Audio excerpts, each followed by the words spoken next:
सिवान में चलते हैं और विजय लक्ष्मी जदयू कुशवाहा जाति से हैं, इनको टिकट दिया गया। कविता सिंह का टिकट काट करके अवध बिहारी चौधरी आरजेडी के नेता हैं, यादव जाति से आते हैं और बिहार विधानसभा के पूर्व में अध्यक्ष रह चुके हैं जब महागठबंधन की सरकार बनी थी तब। त्रिकोणीय मुकाबला बना रही हैं यहाँ पर हिना शहाब जो कि मोहम्मद शहाबुद्दीन जो कि पूर्व सांसद रह चुके हैं सिवान के, तूती बोलती रही है उनकी उस इलाके में, और वहाँ पर जो है हिना शहाब जो हैं वो चुनावी मैदान में हैं निर्दलीय प्रत्याशी के तौर पे। तो सिवान में विजय लक्ष्मी वर्सेस अवध बिहारी चौधरी वर्सेस जो है वो हिना शहाब नज़र आ रही हैं। और वहाँ की बात कर लें तो सिवान में पिछले कुछ चुनावों की बात कर लें 2004, 9 और 14 और 19 में बात करें तो लगातार जो है वहाँ पे गिरावट देखी गई है वोटिंग ट्रेंड परसेंटेज में, और ऑलमोस्ट सिवान में जो पिछली बार का था 54.73%, लगभग वही ट्रेंड इस बार भी उसके आसपास जाता हुआ नजर आ रहा है जब फाइनल टैली आ जाएगी तब। सिवान में क्या है? सिवान में जी पहले हम वोटिंग प्रतिशत की ही अगर बात कर लें ना, तो जैसा अभी आपने बताया कि सिवान में पिछले चुनाव के दौरान मतदान का प्रतिशत कम रहा। उसके कई कारण हैं, कुछ ज़मीनी कारण है, कुछ स्थानीय चुनौतियां हैं। इन सब के बीच इस बार भी करीब वही दिखा है। जैसे अगर आप देखेंगे ना तो जब दोपहर के 3 बजे थे तो उस समय तक जहां वैशाली में मतदान 48% को पार कर चुका था, तो वहीं सिवान में मतदान केवल 39% तक हुआ था, यानी कि 9% का अंतर था। यह अंतर शाम 5 बजे तक भी रहा है और फाइनल टैली जब आएंगे तो उस दौरान भी यही दिखेगा। अब सिवान पे आते हैं कि सिवान में होगा क्या। सिवान में शुरू से ये बातें तय हो गई थी कि इस बार वहाँ पे मुकाबला त्रिकोणीय है। त्रिकोणीय मुकाबले में शहाबुद्दीन की पत्नी हिना शहाब इस बार वहाँ पे सबसे रोचक तरीके से वहाँ पे जो पूरा मुकाबला है उसे अपने पक्ष में करने के लिए कई समीकरणों को साधने के लिए उतरी है।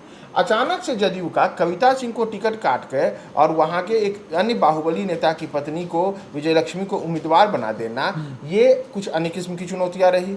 कविता सिंह आप याद कीजिए कि पिछली बार जब चुनाव जीती थी तो ये भी एक चौंकाने वाला फैसला था। उनके पति ने कुछ दिनों पूर्व ही खरमास में शादी की, उसके बाद वो चुनाव मैदान में उपचुनाव होना था वहाँ पे और चुनाव जीत गई थी कविता सिंह वहाँ पे।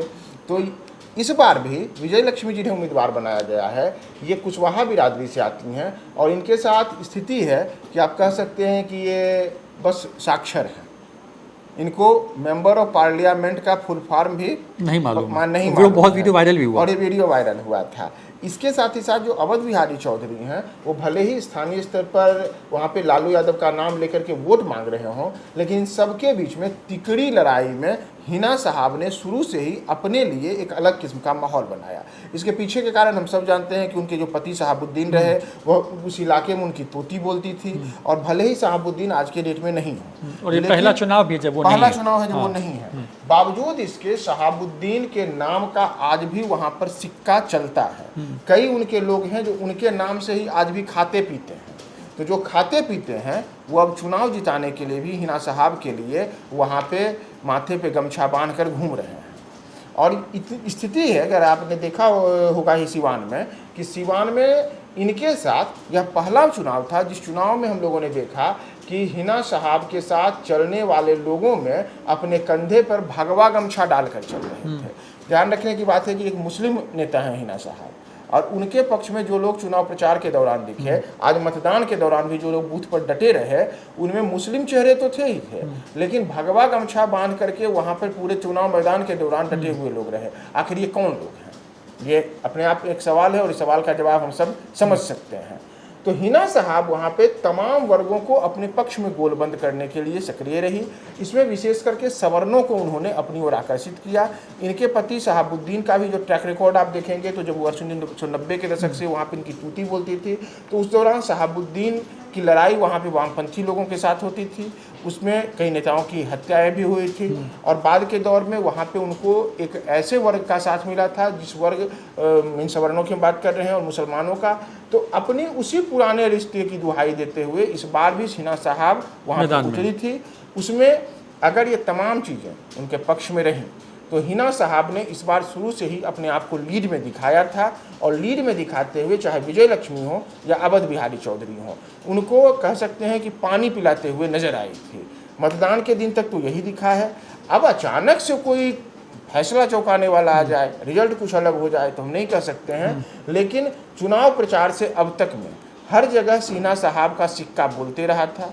अब यह दिखना होगा महत्वपूर्ण कि फाइनल रिजल्ट में क्या वही है या फिर अचानक से कोई कविता सिंह की भांति ही चौंकाने वाला रिजल्ट आ जाए या फिर अवध बिहारी चौधरी कुछ पर्दे के पीछे से खेल कर दें। तो ये तमाम चीज़ें सिवान में हिना साहब के लिए लेकर के कह सकते हैं कि सहानुभूति के दौर में वो अपने लिए कुछ अलग किस्म के जो समीकरण है उसे साधने में सफल होते हुए दिख रही है।